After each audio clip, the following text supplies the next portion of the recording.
बिस्मिल्लाहिर्रहमानिर्रहीम। आज हम एरेज के चैप्टर में सबसे पहले आज देखेंगे कि एरे होती क्या है।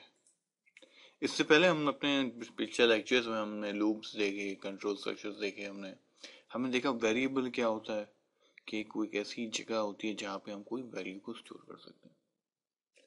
तो अब सवाल ये पैदा होता है कि दुनिया के अंदर जब हम चीज़ों को देखते हैं तो हमारे पास बहुत सी किस्म का चीज़ें होती हैं। मिसाल के तौर पर डेटा होता है बहुत किस्म का। एक डेटा ये है कि भाई मिसाल के तौर पर मेरा नाम है, माय नेम है, ठीक है। वो क्या है, ये बहजाद है। फिर मिसाल के तौर पर एज है, तो लेट्स सपोज मिसाल के तौर पर एज 98 है।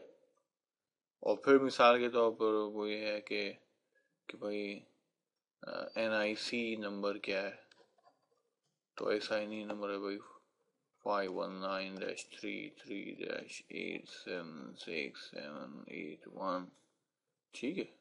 और फिर मिसाल पूछे आपका कोड नेम क्या है, तो फॉर एग्जांपल अल्फा 56। तो ये सारा डेटा जो है ये क्या है एक्चुअली, ये अल्फाबेटिकल है, सही है ना। ये न्यूमेरिक है और ये क्या, ये अल्फा न्यूमेरिक है, इसमें कैरेक्टर्स भी हैं और इस पे नंबर्स भी। लेकिन हमारे पास कई दफा ऐसी सिचुएशन आ सकती है जिसके अंदर हमारे पास डेटा हो सकता है कि वो इससे जरा हटके हो। जरूरी नहीं कि वो उसमें एक ही डेटा हो।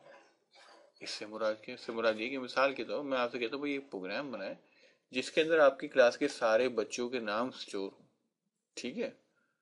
तो इसको कैसे करेंगे आप।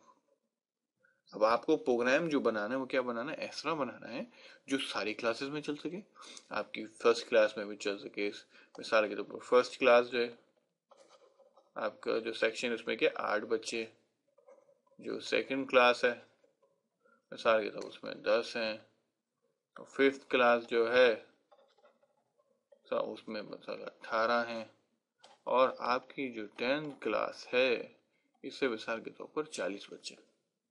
तो अब क्या है, आपको प्रोग्राम बनाना है और इन क्लास के सारे बच्चों के नाम जो है अपने प्रोग्राम में स्टोर करने हैं।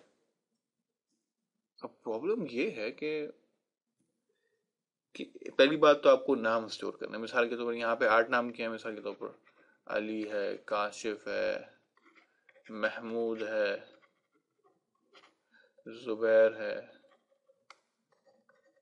अहमद है, टॉम है, वकास है, and so on so fourth. एक और अली कर लेते हैं, ठीक है। 1 2 3 4 5 6 7 8 हो गया। अब ये 8 नाम हमको स्टोर करना है। तो सवाल ये होता है हम इसको कैसे स्टोर करेंगे। क्या हम हर नाम को स्टोर करने के लिए एक वेरिएबल डिफाइन करेंगे। मिसाल के तौर पर नेम 1, नेम 2, फिर नेम 3, और फिर इनके अंदर वेरिएबल्स की वैल्यू को स्टोर करेंगे। तो ये बात कुछ समझ में नहीं आती। और भाई ऐसा भी तो हो सकता है कि आपके पास ऐसी रिक्वायरमेंट है कि आपको प्रोग्राम के वक्त पता चले कि आपको कितनी वैल्यूज को स्टोर कराना है, ठीक है। जैसे मिसाल के तौर पर यहाँ पे सेकंड क्लास में 10 है, फिफ्थ क्लास में 18 है, 10th क्लास में 14 है। यानी इससे पहले आपको पता ही नहीं है कि आपके पास आज जो जगह हो जहाँ पे आपको सारी वैल्यूज को रखना है वो कितनी बड़ी हो। तो यहाँ पे कॉन्सेप्ट जो आता है ना, यहाँ पे कॉन्सेप्ट आता है एरेज का। जैसे मिसाल के तौर पर नामों की लिस्ट हो सकती है, नामों की लिस्ट हो सकती है, जैसे मिसाल नामों की लिस्ट हो सकती है, इसमें अली है, उमर है, और उमैर है, सही है, और क्या बहजाद है। अभी क्या यहाँ पे हमारे पास एक 4 नामों की लिस्ट है। अगर इस किस्म का डेटा आपको स्टोर करना हो तो इसके लिए आप क्या करते हैं, इसके लिए आप एरेज इस्तेमाल करते हैं, सही है। एरेज की सबसे बड़ी खास बात क्या है, एरेज की सबसे बड़ी खास बात यह है कि ये मल्टीपल क्या कर सकती है, ये मल्टीपल डेटा स्टोर कर सकती है, एक से ज्यादा डेटा स्टोर कर सकती है एक ही टाइप का। तो आइए अब देख लेंगे। मिसाल के तौर पर हमारी इस जो एरे है इसका नाम मैं मिसाल के देखता हूं नेम डॉलर है, ठीक है। अब मुझे क्या करना है, मिसाल के तौर पर ये जो पहला नेम इसको एक्सेस करना है, तो मैं क्या लिखूंगा, मैं लिखूंगा नेम डॉलर फिर 1। अगर मैं ऐसा करूंगा तो क्या होगा, ये पहले नाम को एक्सेस करेगा। मिसाल के तौर पर अगर मुझे जो इस लिस्ट के अंदर, लिस्ट है ना एक्चुअली, लिस्ट में सारी वैल्यूज लिखी है, अगर इस लिस्ट में तीसरे नाम को एक्सेस करना है, तीसरा नाम कौन सा, 1 2 3 उमेर को एक्सेस करना है, तो मैं यहाँ पे क्या लिखूंगा, यहाँ पे मैं 3 लिखूंगा, तो क्या होगा, मैं इस नाम को एक्सेस करूंगा। और अगर मुझे मिसाल के तौर पर चौथे नाम को एक्सेस करना है, तो मैं लिखूंगा नेम डॉलर, यानी लिस्ट का जो नाम है, ये लिस्ट का जो नाम है, इस पूरी लिस्ट का नाम मैंने क्या दिया हुआ है, ये दिया हुआ है, क्योंकि हमने पढ़ा है कि जो भी वेरिएबल होता है इसका कोई नाम होता है ना, क्योंकि नाम के जरिए ही हम उस तक पहुंच सकते हैं। अगर मुझे पता हुआ कि भाई कि मिसाल के तौर पर मेरा घर किस जगह पे है, किस मोहल्ले में, तो ही मैं वहां पहुंच सकता हूँ ना। तो मतलब नाम तो क्या है, नाम पहचान है। तो क्या इस वेरिएबल जो है कि इसकी पहचान क्या है, इसकी पहचान इसका नाम है, और नाम क्या, नाम नेम डॉलर है। और मुझे क्या करना है, चौथे एलिमेंट को यानी चौथी एंट्री तक पहुंचना है। तो मैं यहाँ 4 लिखूंगा तो क्या होगा, मैं यहाँ बेहद तक पहुंच जाऊंगा। तो भाई इसका असूल ये हुआ कि हम इसको ऐसे कह सकते हैं कि एरे का नेम, ठीक है, एरे का नेम, और फिर क्या हो, इंडेक्स हो, इंडेक्स यानी जो है ना, पहले पहले उसमें पड़ा हुआ है, दूसरे मतलब उसमें तरतीब में तीसरी उसमें लगा हुआ है, चौथे में पांचवा एलिमेंट है, छठा एलिमेंट है, तो उसका जो भी इंडेक्स देंगे वहां पे हम एरे को एक्सेस कर सकेंगे। इंडेक्स भी कहते हैं, और इसको हम क्या कहते हैं, सबस्क्रिप्ट भी कहते हैं, इसको हम सबस्क्रिप्ट भी कहते हैं। अब सवाल होता है हम एरे को डिक्लेयर कैसे कर सकते हैं।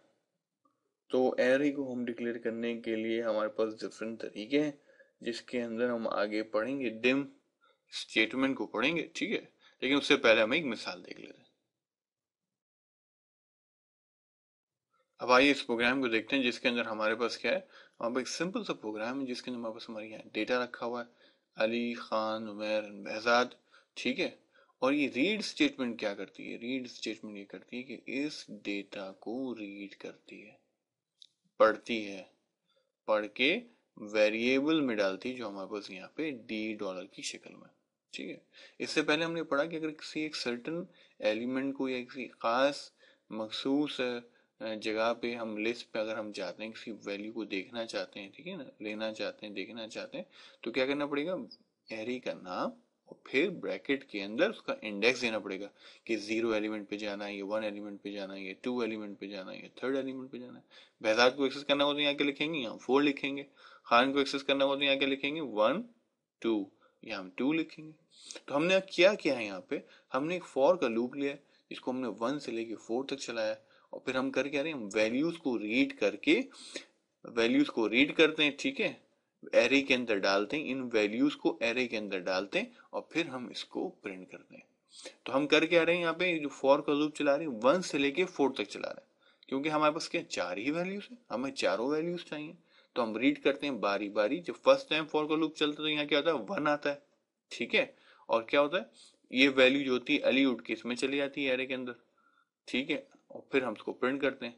फिर खान को इसी तरह होता है, खान रीड होती है और फिर उसको प्रिंट होती है, फिर उमेर यहाँ पे रीड होती है, यानी इस एरे के अंदर ये वैल्यू जाती है 3rd एलिमेंट में, 3rd जगह पे वैल्यू जाती है रीड करने से, और फिर ये प्रिंट होती है। और फिर क्या होता है, जब चौथी मर्तबा चलता है तो क्या बहसात जो है चौथी एलिमेंट की एरे में जाता है, और फिर हम उसको प्रिंट करते हैं। हरी बात समझे। अभी हमने एक बात सोचने की है कि अभी हमें यहाँ पे कोई एरे को डिक्लेयर नहीं किया है। जैसे इससे पहले हम देख चुके हैं कि जब भी हमें कोई वेरिएबल यूज करना होता है तो हम इसको डिक्लेयर कर सकते हैं, यानी पहले से बता सकते हैं कि भाई हम मिसाल के तौर पर एक वेरिएबल इस्तेमाल करने जा रहे हैं, जो उसकी वैल्यू न्यूमेरिक होगी, या वो करेक्टर होगी, या अल्फा न्यूमेरिक होगी, ठीक है। हम लेटर ऑन इस चीज को देखेंगे, लेकिन बात सिर्फ इतनी समझने की इस वक्त यहाँ पे ये है कि ये एक एरे है, और एरे में किस तरीके से हम एलिमेंट को इस्तेमाल करते हैं, ये एरे का नाम है, और ब्रैकेट के अंदर उसका इंडेक्स या सबस्क्रिप्ट आता है, जिसके जरिए हम एक सर्टन वैल्यू पे हम रीड भी कर सकते हैं, ठीक है। तो उसी तरीके से हम क्या करें, इस रीड स्टेटमेंट से हम इस एरे में वैल्यूज भरी हमने, और साथ में हमने इसको प्रिंट कर लिया। उम्मीद है आपको ये बात समझ में आई होगी। इंशाल्लाह अगले लेक्चर में मुलाकात होगी।